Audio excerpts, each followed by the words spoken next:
Vendre un bien immobilier, c'est super, on sait qu'on va récupérer du cash, mais souvent on ne se dit pas que ça va coûter des frais. Dans cette vidéo, on va parler de 5 frais possibles qui peuvent arriver quand tu veux vendre un bien immobilier.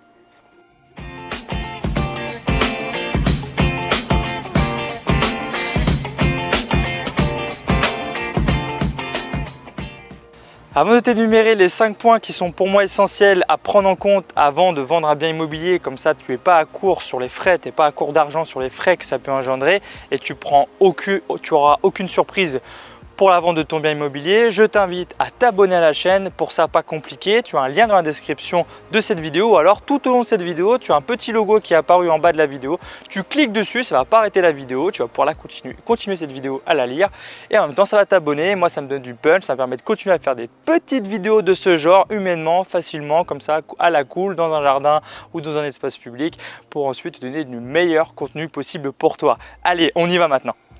Le premier point essentiel, c'est un petit peu lié à, à la technique, à l'approche que tu vas avoir pour vendre ton bien immobilier. Soit tu veux le faire de particulier à particulier et là, ça ne va pas engendrer les frais premiers que je vais te parler. En revanche, tu veux passer par une agence, ça va te coûter des frais d'agence. Mais qu'est-ce que c'est précisément, en tout cas vulgairement, les frais d'agence? Tout simplement, c'est une prestation de service où l'agence s'engage par sa prestation de vendre au plus vite ton bien immobilier et pour ça, elle va contacter des investisseurs qu'elle a en contact ou alors elle va présenter ça à des particuliers qui sont venus dans son agence, présenter leurs critères d'achat et du coup, elle va pouvoir cibler très vite des potentiels acheteurs pour toi. Donc voilà pourquoi tu vas payer des frais d'agence si tu passes par une agence.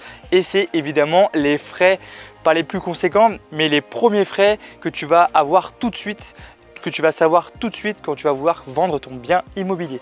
Deuxième point à prendre en compte qui n'est pas très loin des frais d'agence parce que souvent quand tu passes par une agence, on te demande ce genre de papier que je vais te dire tout de suite, ce sont les diagnostics immobiliers et ça engendre des frais.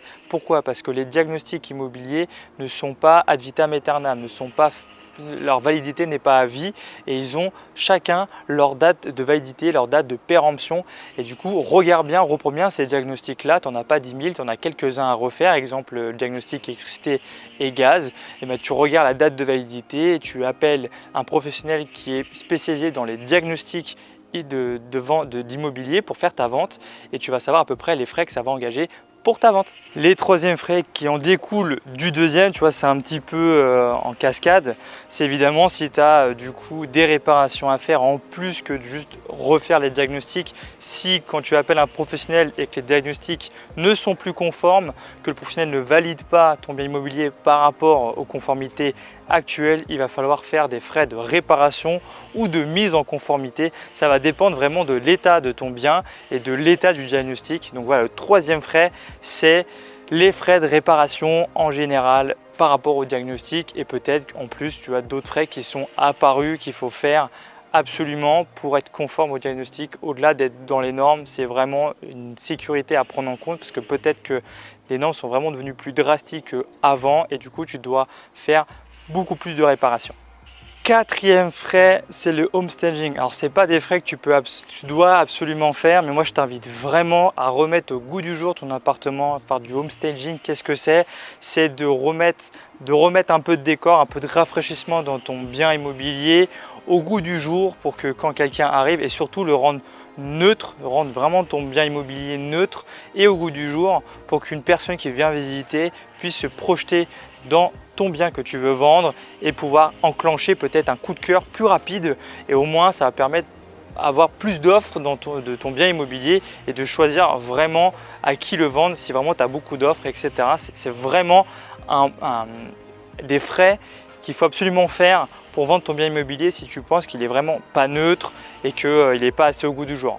Accentue ce home staging sur par exemple la cuisine et la salle de bain qui sont des pièces vraiment importantes quand quelqu'un vient visiter un bien immobilier. Je t'invite vraiment à regarder ces deux pièces si vraiment tu ne veux pas faire un home staging complet de ton bien immobilier. Regarde bien la cuisine et la salle de bain, remets-les un petit peu au goût du jour. Fais en sorte que ce soit un peu neutre. Si tu as du rose fuchsia dans ta salle de bain ou du bleu marine dans ta salle de bain, mets-le en blanc ou mets-le dans quelque chose de cassé pour rendre neutre. Voilà, donc c'est vraiment ce genre de petites choses qui ne coûtent pas très cher, mais qu'il faut faire. Et ces frais-là, ces frais de homestaging sont vraiment, vraiment importants et quasiment clés pour vendre ton bien immobilier le plus rapidement possible. Et le dernier point essentiel qui est souvent oublié quand on est particulier, ce sont les frais de réalisation de l'état daté de la copropriété. Qu'est-ce que c'est précisément? Tout simplement, c'est la vie, l'état vital, le statut en cours de la vie de la copropriété, quels travaux ils sont en cours, quels travaux ont été votés, qu'est-ce qui s'est passé dans les assemblées générales.